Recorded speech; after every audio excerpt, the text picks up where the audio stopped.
Sziasztok! Szekeres Ákos vagyok, ez itt a Brazil Jiu-Jitsu kezdőkurzus. A mai részben nézzük meg azt, hogy mi is az a sweep.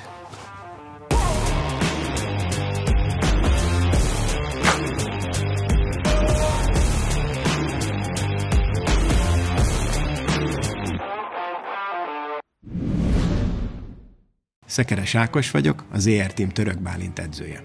Ezt a kurzust azért hoztam létre, hogy segítséget nyújtsak a kezdeti lépéseknél. Ha most kezdtél el a sporttal foglalkozni, akkor ez a kurzus neked szól.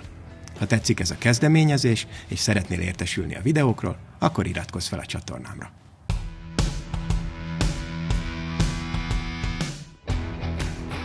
Ahogy azt az előző részekben megbeszéltük, hogyha alul vagyunk a küzdelembe, akkor 3 célunk lehet. Próbáljuk a másikat megforgatni, próbáljuk feladásra kényszeríteni, és próbálunk felmászni a hátára. Hogyha alulról a másikat megforgatjuk és fölé keveredünk, ezt hívjuk sweepnek, vagy söprésnek, forgatásnak. Tehát az összes olyan mozdulat, ami guardból indul, és azzal végződik, hogy az ellenfelem fölött kötök ki, én kerülök fölülre, azt forgatásnak vagy sweepnek hívjuk.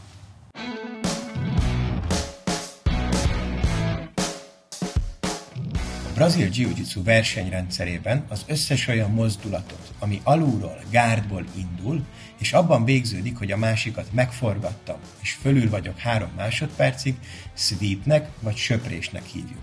Nagyon fontos, hogy alulról, guardból kell indulnia.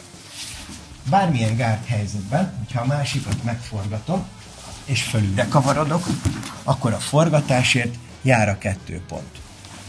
A brazil jiu-jitsu versenyrendszerében, hogyha ez a forgatás ugyan alulról indul, de nincs guard, illetve így forgatom meg a másikat, ez nem jelent 2 pontot. Vannak azonban olyan versenyszabályok, például a grappling, ahol a forgatás itt is 2 pontnak minősül. Ezért nagyon fontos, hogy versenyzés előtt tudjuk azt, hogy milyen szabályrendszerben fogunk küzdeni.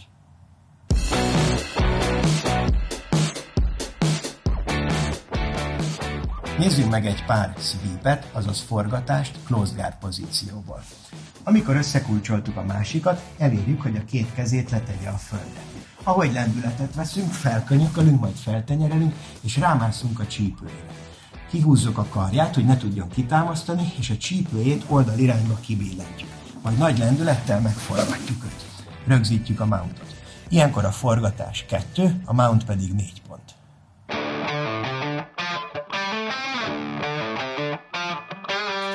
Ahhoz, hogy a lábainkat megfelelően tudjuk használni, először a csípőnket kell mozgatni. Akkor tudsz erőteljesen dolgozni a lábaiddal, ha a csípőd megfelelő szögben áll. Nézzük meg egy következő forgatást, az úgynevezett scissor sweepet vagy ollósöprést. Keresztbe megfogom a másiknak a kabáthajtókáját, és fogást szerzek a kabátnak az ujján. Kinyitom a lábam, elforgatom a csípőm, és egy picit eltolom magamtól az ellenfelemet. Felhúzom a térdem, és ráteszem azt az alkalomra. Föllépek a csípőire, és rögzítem a pozíciót. Elkezdek hátra menni, és kibillenteni őt az egyensúlyából. Ahogy megvolt, megtámasztom a térdet, átemelem rajta, és jövök felülre. Hogyha megforgattam a másikat, mindig felülre akarok kerülni, és felül is maradok. Forgatás 2, mount pozíció 4 pont.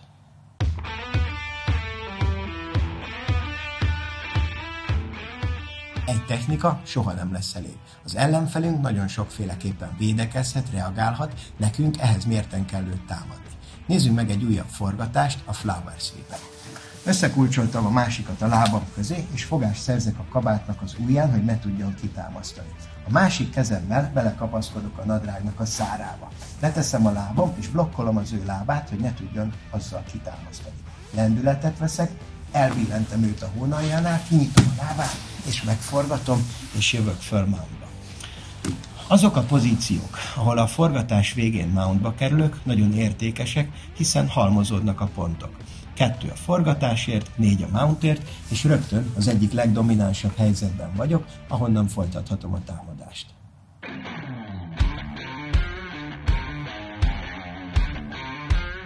Sok esetben az ellenfelem úgy fog dönteni, hogy föláll, és úgy próbál kiszabadulni a lábaim közül. Ilyenkor lehetőséget kapunk arra, hogy hátrafelé megbillentsük őt. Mátét megint összekulcsoltam close guardban. Úgy dönt, hogy elkezd felállni. Cserébe odaadja a lábait. megfogom, kinyitom a lábam és összezárom a térdem. Mivel fogom a lábait, nem tud ellépni, hátra elesik. Ilyenkor egyik oldalra elkezdek kitámasztani, majd rámászok a másikra, mount pozícióba, és rögzítem őt. Ez a double ankle sweep, vagy dupla bokasöprés. Ha tetszik ez a kurzus, és szeretnéd támogatni a munkámat, akkor azt megteheted a leírásban található linken keresztül. Köszönöm.